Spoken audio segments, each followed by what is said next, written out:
Chers enseignants pionniers, chères enseignantes pionnières, l'objectif de cette vidéo est de partager avec vous des conseils et des explications pour mettre en œuvre les leçons de français explicite. La leçon doit être diffusée en mode diaporama, comme indiqué sur l'écran. Que ce soit à la maison pour votre préparation mentale ou en classe avec les élèves.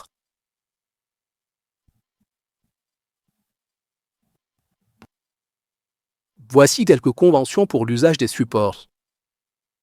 Quand cette pince verte figure sur une page, cela signifie que la page est réservée à l'enseignant. Elle ne doit pas être lue aux élèves. Sur le ruban didactique, ce haut-parleur indique qu'une consigne doit être lue aux élèves. Ce deuxième haut-parleur indique qu'un audio est inséré dans le slide et qu'il se déclenche automatiquement. Ces pictogrammes sont placés sur les slides pour aider l'enseignant dans la gestion de la leçon. Ils correspondent aux bonnes pratiques de l'enseignement explicite. Modelage. L'enseignant parle, les élèves écoutent. Parfois, on demandera à l'enseignant de faire répéter quelques élèves après le modelage. Mais attention, il faut éviter l'excès de répétition. Faire répéter 2 à 4 élèves est souvent suffisant. Questionnement direct. L'enseignant désigne au hasard un élève pour répondre ou pour répéter. Mais attention, il ne faut pas que ce soit toujours les meilleurs élèves qui répondent. Aussi, des élèves qui ne lèvent pas la main peuvent être désignés. Il faut que les élèves lèvent la main calmement et silencieusement sans se lever de leur chaise, car cela trouble la concentration du groupe. Avant la réponse des élèves, il est souvent nécessaire de leur donner un temps de réflexion suffisant. Après la réponse, l'enseignant donne une rétroaction et fait participer la classe.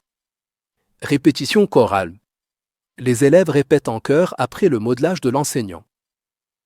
Passage au tableau. Un élève est désigné au hasard pour réaliser une tâche au tableau. En cas d'erreur, l'enseignant donne de la rétroaction et fait participer la classe. Travail en binôme. Les élèves travaillent en autonomie, en binôme, 2 à 2. L'enseignant explique clairement la consigne et le rôle de chacun. Ensuite, il supervise l'activité en circulant entre les rangs. Avant la leçon, il est important de préparer le matériel technique et didactique. PC et PowerPoint. Il convient de télécharger la leçon PowerPoint sur le PC et vérifier que tout fonctionne bien en mode diaporama, l'affichage, ainsi que les audios. La consultation préalable de la leçon et la réalisation d'une carte mentale sont fortement recommandées. Pointeur. L'enseignant doit absolument se munir d'un pointeur pour éviter de défiler les slides à partir du clavier de l'ordinateur. Attention, la mise en œuvre d'une leçon de français explicite ne peut pas se faire correctement sans pointeur. Projection ajustée. Un bon réglage du data show est nécessaire pour que l'écran projeté s'ajuste exactement au cadre de projection. Sans un écran ajusté, la leçon sera moins visible pour les élèves. Matériel didactique.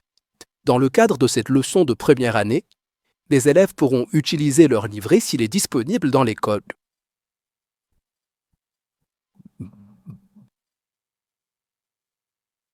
L'objectif de l'enseignement du français en première année est d'amener les élèves au palier 2 en lecture.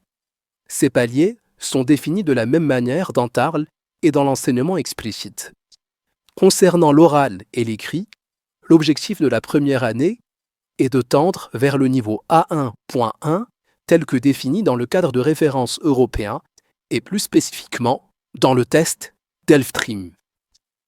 L'année est organisée en 5 périodes de 6 semaines chacune. Chaque période comporte 5 semaines consacrées à l'étude d'un thème et d'1 semaine de révision et d'évaluation.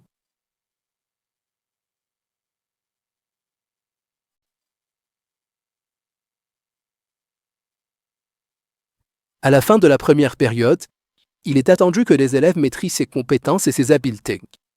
Chaque compétence est identifiée par un code, qui est identique au code figurant dans le livret de compétences. L'enseignement explicite est une pédagogie axée sur la maîtrise. L'enseignant doit donc veiller à ce qu'au moins 80% des élèves puissent acquérir les compétences visées à la fin de la période. Le thème de la première période est « Je me présente ». Il est subdivisé en sous-thèmes dont le titre correspond aux actes de parole enseignés. Par exemple, le sous-thème de la première semaine est « Comment tu t'appelles ».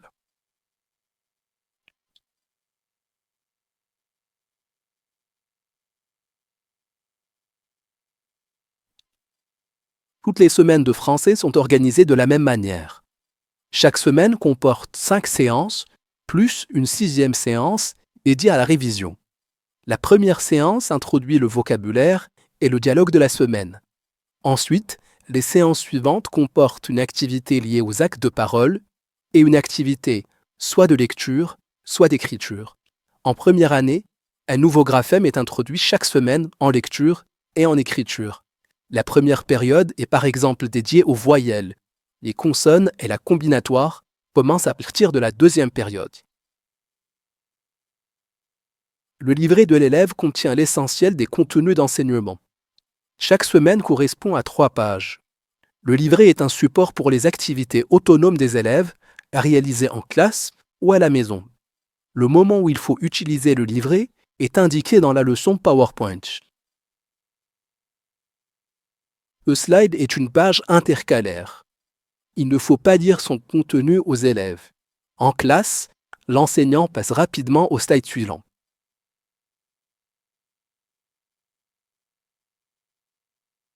Ce slide est la première page de la leçon. Comme toutes les autres pages, elle comprend un ruban didactique avec les consignes et les informations à dire par les enseignants. Il est fortement recommandé d'appliquer la règle des 5 secondes à l'apparition de chaque slide, c'est-à-dire que l'enseignant doit prendre quelques secondes pour consulter le ruban didactique avant de mettre en œuvre les orientations proposées. Pour garantir le rythme soutenu, il faut éviter les digressions et les informations inutiles. Vous remarquerez en haut du slide un sommaire qui permet à l'enseignant de se repérer dans la progression de la leçon. Ici, il s'agit d'une activité rituelle visant à installer un rituel de salutation. Bonjour les enfants, bonjour maître ou bonjour maîtresse. Dans ce slide, on annonce aux élèves qu'ils vont écouter une chanson. Il y aura 2 écoutes. Une première écoute où les enfants doivent découvrir la chanson et une deuxième écoute où on les invite à participer à la chanson, à chanter. Le déclenchement de la vidéo se fait de manière automatique dès l'affichage du prochain slide.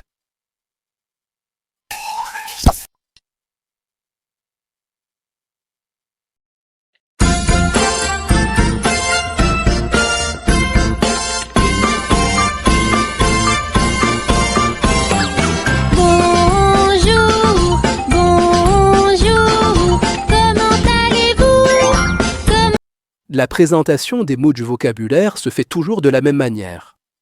On commence par demander aux enfants d'identifier une image en français ou dans leur langue, c'est-à-dire en arabe ou en amazigh.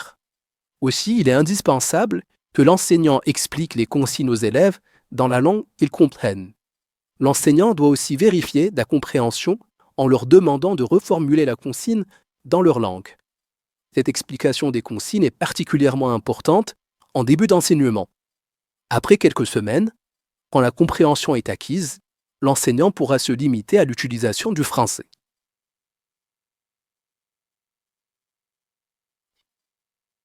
C'est une école. Qui veut répéter? Ici, il s'agit principalement d'une activité de modelage. L'objectif est de présenter un nouveau mot et sa prononciation correcte. Ensuite, l'enseignant peut faire répéter quelques élèves en corrigeant leur prononciation. Enfin, il peut faire pratiquer l'ensemble de la classe à travers une répétition orale. Vous remarquerez le pictogramme du questionnement direct. L'enseignant doit désigner un ou quelques élèves au hasard pour répondre à la question.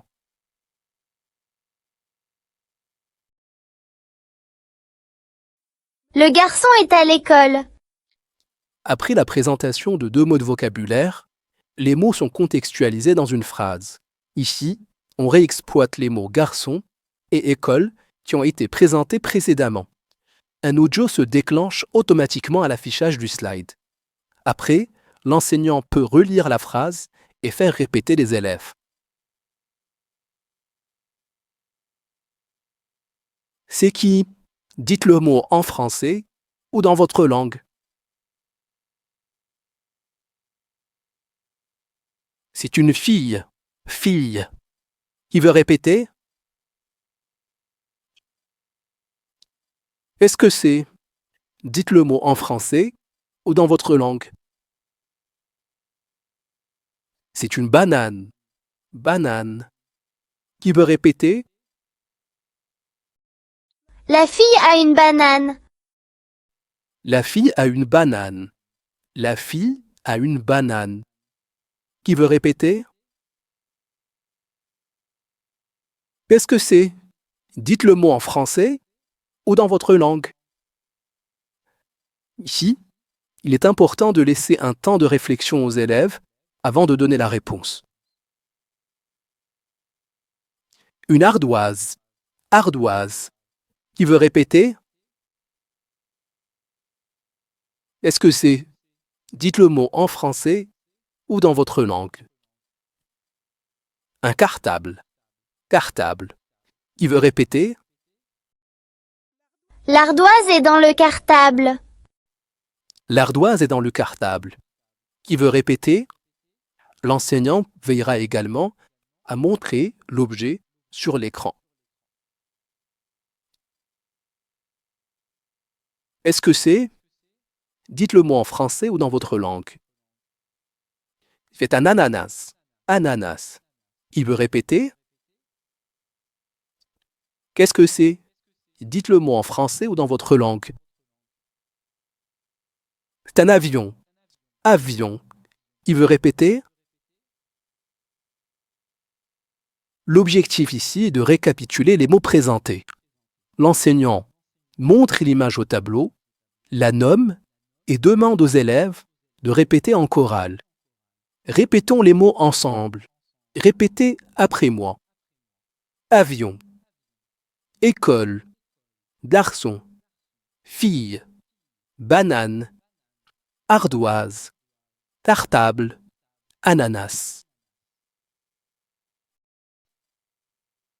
Ici, l'enseignant désigne quelques élèves pour nommer les images au tableau.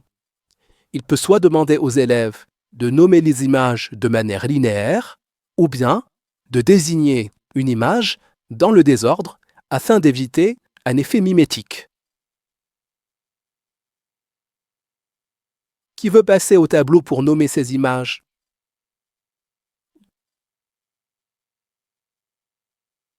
Quelle est cette image? Et celle-ci? Celle-ci? Et enfin celle-ci. Ici, l'enseignant désigne un élève pour passer au tableau et montrer l'image qui correspond à la phrase. Je vais dire une phrase. Qui veut me montrer la bonne image? Il est important d'expliquer la consigne et de la faire reformuler par les élèves pour s'assurer de leur compréhension. Je vais dire une phrase. Qui veut me montrer la bonne image? Mais avant de commencer, je vais vous demander de m'expliquer la consigne en arabe. ما هو المطلوب? Très bien. Maintenant, je vais dire la phrase. Le garçon est à l'école. Qui veut me montrer la bonne image?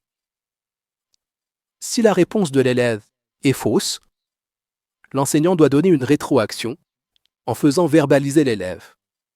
Qu'est-ce que tu vois sur l'image? Réponds en français ou en arabe. Est-ce que cette image correspond à la phrase? L'enseignant peut également solliciter le reste de la classe pour aider l'élève à trouver la bonne réponse. Après avoir travaillé le vocabulaire en pratique guidée collectivement avec l'ensemble de la classe, les élèves peuvent travailler le vocabulaire en binôme dans le cadre d'une pratique autonome.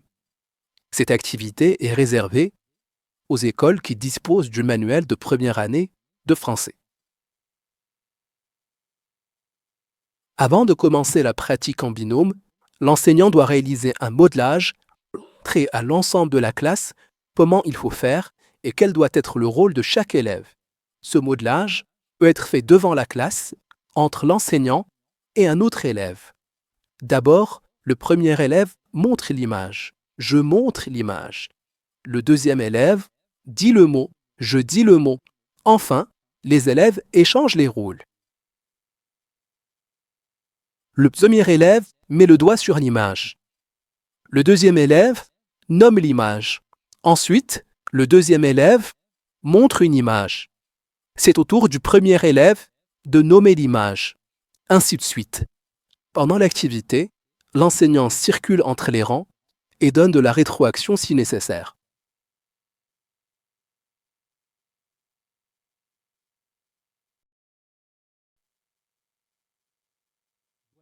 Voici un garçon et une fille.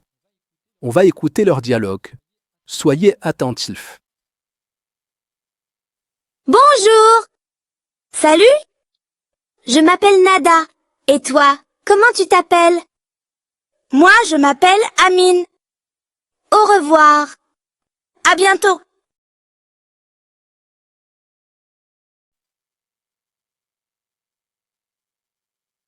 Je vais diffuser le dialogue une deuxième fois. Écoutez attentivement.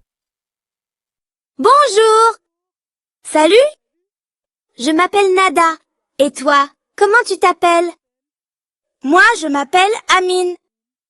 Au revoir. À bientôt. Le dialogue comprend les deux actes de parole enseignés pendant la semaine, à savoir comment tu t'appelles? Je m'appelle. Bonjour. Au revoir. Après les deux écoutes du dialogue, l'enseignant pose une question aux élèves. Cette question doit être expliquée dans leur langue afin de s'assurer de la compréhension. Les élèves peuvent répondre dans leur langue ou en français.